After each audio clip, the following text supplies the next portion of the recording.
మంత్ర, యంత్ర, తంత్ర, మూలిక, రుద్రాక్ష, నవరత్న, హోమ, క్రియ, జ్యోతిష్య, వాస్తు, హస్త సాముద్రికాలచే బ్రహ్మాస్త్ర పరిష్కార మార్గం. శ్రేయం గురుదత్త.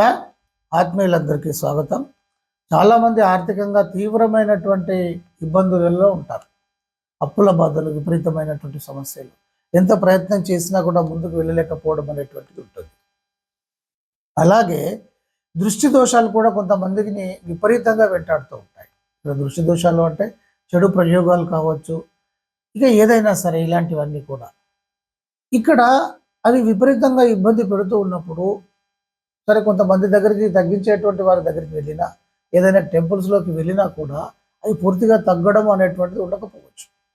కొన్ని సందర్భాలలో అలా జరుగుతూ ఉంటుంది. అందుకని ఇలాంటి వారు కావచ్చు, ఎంత ప్రయత్నం చేసినా కూడా ముందుకు వెళ్ళలేకపోవడము, విపరీతమైనటువంటి ఆటంకాలు రావడము, విఘ్నాలు రావడము, ఇలాంటి వారు. తర్వాత పిల్లలు సరిగ్గా చదవకపోవడము, ఆ బుద్ధిని ఉపయోగించుకునే విధానము లేకపోవడము, అస్తవ్యస్తమైనటువంటి నిర్ణయాలు తీసుకోవడము, అంటే ఒక ముక్కలో చెప్పాలంటే అన్ని విధాలుగా ఆ కుటుంబము ఇబ్బందులలో ఉన్నది అంటే ఉంటుంది అంటే వెంటనే మీరు నేను చెప్పేటువంటి తంత్రాన్ని చేయండి.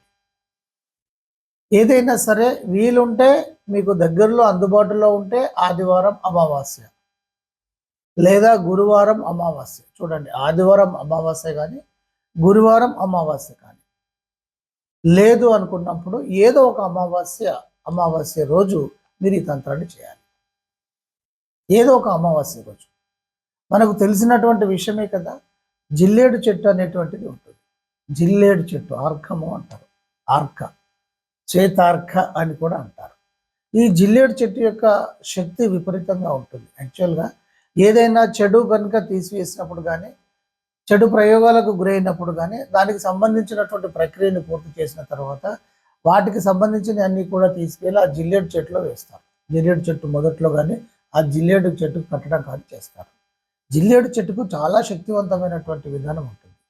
ఇక్కడ కొన్ని రకాలైనటువంటి దేవతలు, అంటే దేవతల యొక్క వైబ్రేషన్లు కొన్ని సందర్భాలలో ఒక చెట్ల రూపంలోనో కొన్ని వస్తువుల రూపంలోకి మార్పు చెంది ఉండడం జరుగుతూ ఉంటుంది.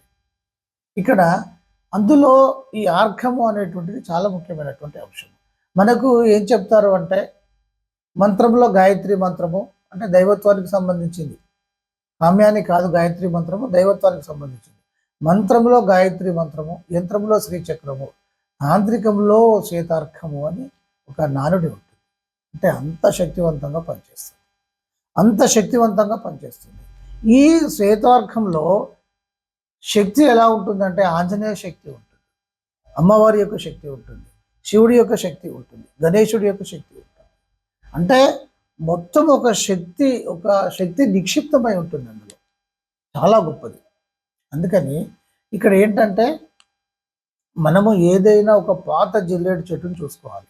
పాత జిల్లేడు చెట్టు అంటే అది కొంచెము స్ట్రాంగ్గా ఉండాలి, అంటే చాలా సంవత్సరాలు పెరిగినటువంటి ఆ జిల్లేడు చెట్టును చూసుకోవాలి. అది కూడా ఎక్కడ ఉండాలి అంటే ఊరికి అవతల ఎక్కడన్నా చూడండి.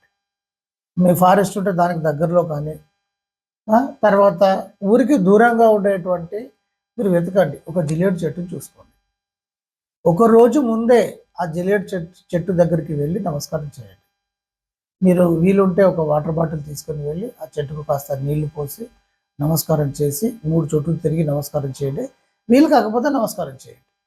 చేసి మీరు చెప్పండి, నాకు ఈ సమస్యలు ఉన్నాయి, ఈ సమస్యల కోసము నేను మీ యొక్క వేరును సేకరించబోతున్నాను, నాకు సహకరించమ్మా అని చెప్పేసి నమస్కారం చేయండి. తర్వాత మరుసటి రోజు అంటే మీరు అమావాస్యకు ముందు రోజే ఈ పని చేయండి. లేకపోతే ఒక 2-3 రోజుల ముందు చేసినా కూడా ఇబ్బంది లేదు. 2-3 రోజులు, అంతకంటే ఎక్కువ పెంచొద్దు. తర్వాత నెక్స్ట్ రోజు మీరు వెళ్ళి ధూప దీపాలు వీలుంటే దీపారాధన చేయండి, లేకపోతే కనీసం అగరబత్తి వెలిగించి ఒక కొబ్బరికాయ కొట్టండి. మీరు ఆ చెట్టును తవ్వండి. తూర్పు దిక్కున కానీ ఉత్తర దిక్కున కానీ పారినటువంటి వేరును సేకరించండి. శుభ్రంగా చుట్టూ తవ్వండి, మనకు తెలుస్తుంది. తూర్పు దిక్కున కానీ ఉత్తర దిక్కున కానీ లేకపోతే ఆ చెట్టును తొలగించుకోండి. దాన్ని అంటే మళ్ళీ ఆ వేరును కట్ చేయొద్దు, మళ్ళీ మట్టి పోసేసి నమస్కారం చేసేసి ఇంకో చెట్టు వైపు చూడండి. ఇక ఒకటే రోజు 2 చెట్ల వైపు వెళ్ళకూడదు, మళ్ళీ నెక్స్ట్ అమావాస్య కోసం మీరు వెయిట్ చేయాల్సిందే. అలా చూసుకున్న తర్వాత ఉత్తరం వైపు ఉండేటువంటి వేరు కనుక ఉంటే, లేదా తూర్పు వైపు ఉండేటువంటి వేరు కనుక ఉంటే, ఇంత ప్రమాణంలో మీరు వేరుని కట్ చేయండి. ఇంత లావు ఉండాలి, కొంచెం తక్కువ ఉన్నా పర్వాలేదు, ఈ ఇంతవరకు అర్థమైంది కదా. ఈ సైజు వరకు మీరు కట్ చేయండి. తర్వాత చెట్టును మొత్తం పెకిలించొద్దు, మళ్ళీ మట్టి పోసేసి నీళ్లు పోయండి, మళ్ళీ యథాప్రకారం దాని ఉంచండి, నమస్కారం చేయండి. ఆ జిల్లేడు చెట్టు యొక్క వేరును ఎండబెట్టండి. పూర్తిగా ఎండిన తర్వాత దానిని మన విశ్వబ్రాహ్మణులు, కార్పెంటర్స్ వీళ్ళు ఉంటారు కదా, వాళ్ళకు ఇచ్చి దాన్ని గణపతి, చూడండి, గణపతిని తయారు చేయించండి. ఆకారం వస్తే సరిపోతుంది, ఆకారం వస్తే సరిపోతుంది. అలా మీరు చేయమని చెప్పండి. చేసిన తర్వాత మరి గురుగారు ఏ సైజులో విగ్రహాలంటే మనకు అంగుష్ట ప్రమాణం అని చెప్తా ఉంటారు కదా, మీరు ఇది ఎలా, దీనికి అది వర్తించదు. ఈ జిల్లేడు చెట్టు యొక్క వేరుతో చేసినటువంటి ప్రతిమకు ఈ ఏ నియమాలు పాటించాల్సినటువంటి అవసరం లేదు, వర్తించు. దీనిలో సహజ సిద్ధంగానే ఆ శక్తి అనేటువంటిది నిమిడీకృతమై ఉంటుంది. కనుక దీన్ని తీసుకొని వచ్చేసి, అంటే మీరు చేసిన తర్వాత ఇంట్లో పెట్టుకోండి. ధూపదీప నైవేద్యాలు ఇవ్వండి. ధూపదీప నైవేద్యాలు ప్రతిరోజు పెట్టండి. అలా 21 రోజు పెట్టండి. ఆ తర్వాత మీరు నైవేద్యం పెట్టినా పెట్టకపోయినా పర్వాలేదు, ధూపము దీపము లేదా పెట్టాలని అనుకున్నప్పుడు ఒక ఎండు ఖర్జూరమో కాస్త చక్కెర బెల్లమో అక్కడ వేసి నమస్కారం చేయండి. ఇలా మీరు రెగ్యులర్గా చేసుకుంటూ వెళ్ళండి. కొద్ది రోజులలోనే సమస్యలన్నీ కూడా పూర్తిగా మటుమాయం కావడం అనేటువంటి జరుగుతుంది. కాలక్రమంగా మీకు ఎలాంటి సమస్యలు అనేటువంటివి ఉండవు.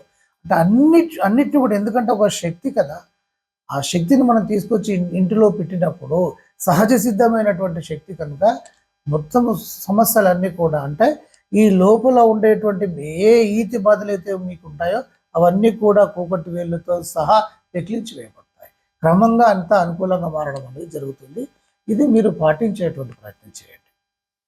ఇక ఇలాగే మనకి ఏంటంటే కొన్ని రకాలైనటువంటి మూలికలు ఉంటాయి. సరే, ఇక్కడ హతాజోడి అనేటువంటిది కూడా ఉంటుంది. హతాజోడి మీకు మామూలుగా దొరకదు, అది కేరళ సైడ్ ఉండేటువంటి లేదా కర్ణాటక కేరళ బార్డర్లో ఉండేటువంటి ఫారెస్ట్లలో దొరుకుతాయి. వాటిని మీరు పక్కన పెట్టండి. ఇది మాత్రం మనకు లభ్యంగా ఉంటుంది కాబట్టి దీనిని అందరూ కూడా ఉపయోగించుకునేటువంటి ప్రయత్నం చేయండి. అందరికీ బ్లెస్సింగ్స్.